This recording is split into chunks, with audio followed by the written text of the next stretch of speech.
මාව ගෙනාවේ ගිය අවුරුද්දේද මිනිස්සයෝ? දැන් මම නිකන් ගලක් වගේ. මාව මිරිකන්න නෙවෙයි. දැන් පුළුවන් නම් පොල් ගාන්න තමයි. මාව විසි කරපන් දැන්වත්. අඩෝ මේ වට්ටක්ක ගෙඩියව මගේ ඇඟ උඩින් අයින් කරපන්. මම දැන් සෝස් එකක් වෙලා ඉන්නේ මෙතන. මාව තලන්න එපා ඔයි. මගේ ඇඟ රිදෙනවා.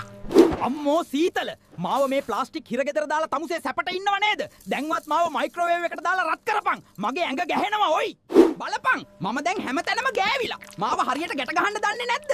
දැන් ඉතින් මාවත් පිහදලා වීදුරුවත් පිහදපන්. මගේ මේ කොණ්ඩේ පොඩ්ඩක් පීරලා පිළිවෙලකට තියපන් මිනිස්සයෝ. මම දැන් මේ මුළු පෙට්ටිය පුරාම පැතිරිලා ඉන්නේ. මට හුස්ම ගන්නත් බෑ මේ ඇස්සේ. මාව කපලා දාපන් ඉක්මනට. දැන් ඇති මචං. මාව මිරිකලා මගේ කොන්දක් දැන් ඇඹරිලා. මගේ ඇතුලේ දැන් තියෙන්නේ හුලං විතරයි. අලුත් එකක් ගනින්. මාව මෙහෙම වද දීලා මරන්න එපා මිනිස්සයෝ.